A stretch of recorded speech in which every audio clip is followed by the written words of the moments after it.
नमस्कार, मैं हूं नीतीश ठाकुर और आप देख रहे हैं कैपिटल टीवी उत्तर प्रदेश। देश की सुरक्षा को लेकर एक बार फिर ऐसे संकेत सामने आ रहे हैं जो हमें सोचने पर मजबूर कर देते हैं। पिछले कुछ दिनों में जिस तरह से अलग अलग जगहों से संदिग्ध गतिविधियों और आतंकी गतिविधियों और जासूसी से जुड़े खबरें लगातार हमारे सामने आ रहे हैं, उसने कई बड़े सवाल खड़े कर दिए हैं। और सबसे बड़ी चिंता यह है कि अब खतरा सिर्फ सीमाओं तक सीमित नहीं है, यानी कि पाकिस्तान भारत के बॉर्डर या चाइना बॉर्डर तक नहीं, अब वो हमारे बीच रह रहा है, बल्कि हमारे शहरों में और आम दिखने वाले चेहरों तक पहुंच चुका है। क्या वाकई कोई बड़ा नेटवर्क देश के अंदर सक्रिय है? क्या सोशल मीडिया के जरिए लोगों को एक खास मकसद के लिए इस्तेमाल किया जा रहा है? और क्या हम ऐसे खतरों को समय रहते पहचान पा रहे हैं? इन्हीं सवालों के बीच एक ऐसा मामला सामने आया है जिसने सुरक्षा एजेंसियों की चिंता और भी ज्यादा बढ़ा दी है। आखिर क्या है पूरा मामला, हम आपको बताते हैं, लेकिन उससे पहले आप हमारी ये स्पेशल रिपोर्ट देखिए। देश के अंदर एक खामोश जंग चल रही है, एक ऐसी जंग जिसमें गोलियां नहीं चलती, लेकिन निशाना सीधा देश की सुरक्षा पर होता है। बीते कुछ दिनों में जिस तरह से एक के बाद एक संदिग्ध चेहरे बेनकाब हो रहे हैं, उसने ये साफ कर दिया है कि दुश्मन अब सरहद पर ही नहीं बल्कि हमारे बीच छिपकर वार करने की कोशिश कर रहा है। सबसे हैरानी की बात यह है कि ये चेहरे कोई बड़े अपराधी या आतंकवादी जैसे नहीं दिखते।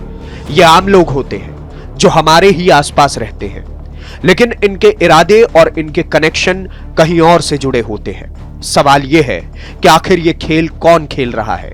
कौन है जो भारत के अंदर बैठे लोगों को मोहरा बनाकर अपनी साजिश को अंजाम देना चाहता है? सीधे शब्दों में कहे तो शक की सुई एक बार फिर पाकिस्तान की तरफ जाती है।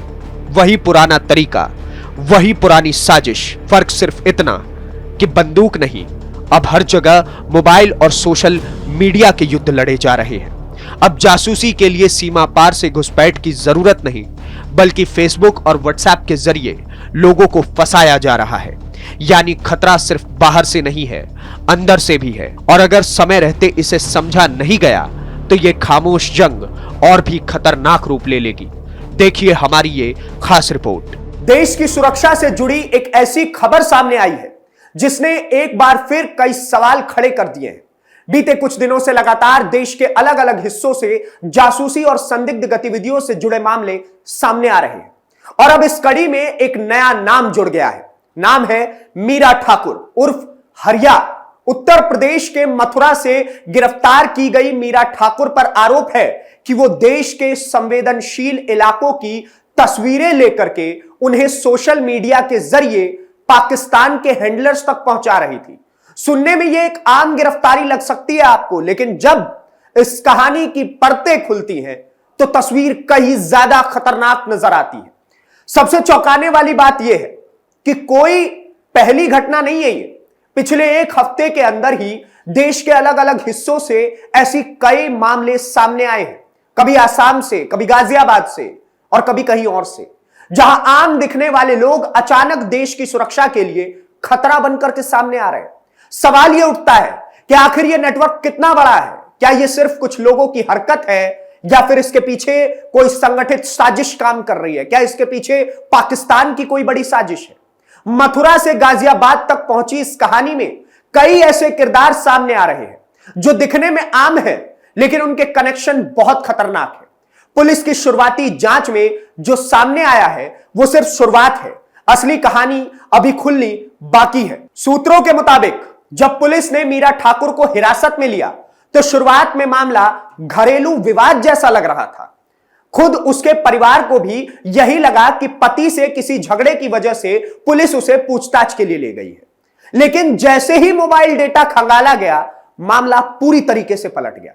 फोन से ऐसी तस्वीरें बरामद हुई जो मथुरा के संवेदनशील इलाकों से जुड़ी हुई थी, ऐसे इलाके जहां आम लोगों की आवाजाही भी सीमित रहती है, यानी कि आर्मी के जिस प्रकार के कंटेनमेंट जोन होते हैं जहां पर लोगों को जाने आने से मना किया जाता है। जांच में यह सामने आया कि मीरा ठाकुर सोशल मीडिया के जरिए वहां की वीडियोस लेकर के फेसबुक के कुछ संदिग्ध लोगों तक उस संपर्क में थी और उन तक वो वीडियोस पहुंचा रही थी। इन लोगों में नौशाद और सोहेल जैसे नाम सामने आए, जिनके साथ वो एक ग्रुप में जुड़ी हुई थी। पुलिस को शक है कि इसी ग्रुप के जरिए संवेदनशील जानकारियां साझा की जा रही थी।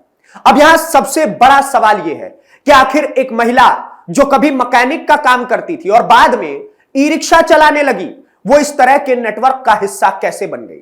क्या यह सिर्फ पैसों का लालच था या फिर इसके पीछे कोई बहुत बड़ा खेल है? मीरा ठाकुर की कहानी भी कम दिलचस्प नहीं है। साल 2012 में उसकी शादी आगरा के मुकेश नाम के व्यक्ति से हुई थी। शादी के बाद वो मथुरा में रहने लगी। शुरुआत में उसका जीवन आसान और सामान्य था, लेकिन धीरे धीरे उसने जल्दी अमीर बनने की चाहत में गलत रास्ता चुन लिया। साल 2025 में दिल्ली पुलिस ने उसे असला तस्करी के मामले में गिरफ्तार किया था और वो जेल भी जा चुकी है। जेल से बाहर आने के बाद उसने खुद को एक सामान्य जिंदगी में दिखाने के लिए ई रिक्शा चलाना शुरू कर दिया। लेकिन पुलिस का कहना है कि यही उसका कवर भी हो सकता है, यानी कि एक ढाल थी। चेहरा तो ई रिक्शा चालक का था, लेकिन हकीकत में पीछे एक जासूसी आतंकवाद पल रहा था, क्योंकि ई रिक्शा चलाने के बहाने वो शहर के अलग अलग हिस्सों में आसानी से घूम सकती थी और बिना किसी के शक और संवेदनशील जगहों की तस्वीरें ले सकती थी। मथुरा रिफाइनरी से लेकर टैंक चौराहे तक उसका रोजाना आना जाना था। अब यही इलाका जांच के दायरे में है। स्थानीय लोगों का भी कहना है कि मीरा की गतिविधियां काफी समय से अलग तरीके की दिखती थी। वो अक्सर मोबाइल पर किसी से बात करती नजर आती थी और कई बार उसे फोटो खींचते हुए भी देखा गया था, लेकिन किसी ने कभी इस पर गंभीरता से ध्यान ही नहीं दिया। अब जब पुलिस ने उसे हिरासत में लिया है तो जांच एजेंसियां सिर्फ मीरा तक सीमित नहीं रहना चाहती। उनका फोकस अब उस पूरे नेटवर्क को पकड़ने पर है जो इसके पीछे काम कर रहा है। खासकर पिछले एक हफ्ते में जिस तरह से अलग अलग राज्यों से जासूसी के मामले सामने आए हैं, और अगर दिल्ली एनसीआर के इलाकों की बात करें तो खास तौर पर दिल्ली एनसीआर के इलाकों में उसने सुरक्षा एजेंसियों की चिंता बढ़ा दी है। सूत्रों के मुताबिक जांच एजेंसियां इस बात की भी जांच कर रही हैं कि क्या इन सभी मामलों के पीछे कोई एक ही नेटवर्क काम कर रहा है। क्या यह कोई अंतरराष्ट्रीय साजिश है, पाकिस्तानी साजिश है, जिसमें भारत के अंदर ही लोगों को इस्तेमाल किया जा रहा है पैसों का लालच देकर के? और अगर ऐसा है तो यह कितना बड़ा खतरा बन सकता है? मीरा ठाकुर के मोबाइल डेटा को खंगालने के लिए साइबर एक्सपर्ट्स की टीम भी लगा दी गई है। उसके call recordings, chat history, location data, हर चीज की बारीकी से जांच हो रही है।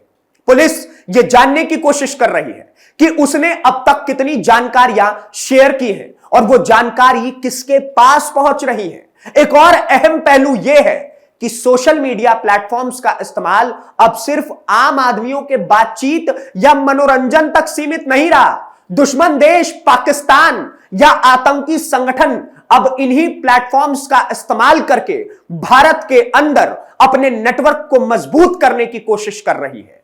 आम लोगों को टारगेट किया जा रहा है, उन्हें लालच दिया जा रहा है और फिर धीरे धीरे उन्हें अपने जाल में फंसाया जा रहा है। इस पूरे मामले ने एक बार फिर यह सवाल खड़ा कर दिया है कि क्या हमारी आंतरिक सुरक्षा व्यवस्था पूरी तरह से तैयार है? क्या हम ऐसे खतरों को समय रहते पहचान पा रहे हैं या फिर दुश्मन हमारे ही बीच अपने लोग तैयार कर रहा है और हमें इसकी भनक तक नहीं लग रही?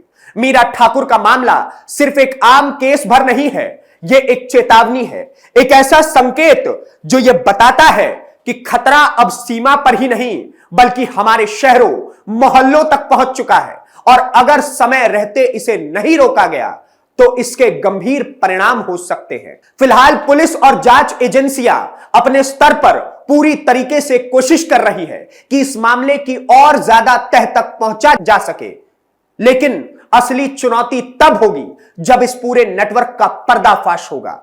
तब यह साफ हो पाएगा कि आखिर इस खेल के पीछे कौन है, इसका मकसद क्या है। आने वाले दिनों में इस मामले से जुड़े और भी बड़े खुलासे हो सकते हैं और हर खुलासा देश की सुरक्षा के लिए एक बड़ा सवाल खड़ा कर सकता है।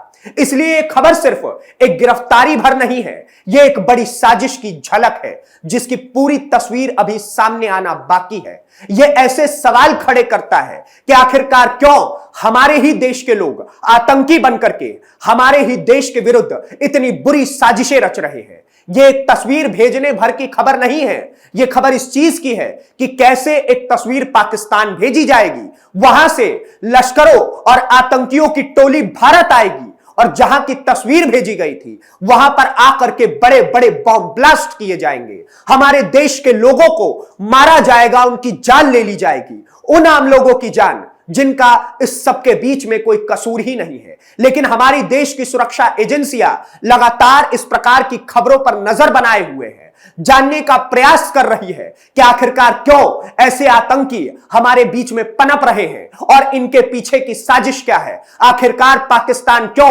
इतना बड़ा स्पाई नेटवर्क भारत के अंदर फैला रहा है और खास तौर पर उत्तर प्रदेश और दिल्ली एनसीआर के इलाकों में क्या दिल्ली और पूरे देश को दहलाने की साजिश चल रही है। ये सारे सवाल खड़े होते हैं। बाकी आप क्या सोचते हैं इस खबर को लेकर के हमें कमेंट बॉक्स में जरूर बताएं और इसी प्रकार की वीडियोस को देखने के लिए कैपिटल टीवी उत्तर प्रदेश को सब्सक्राइब करें। धन्यवाद, नमस्कार, जय हिंद, जय भारत।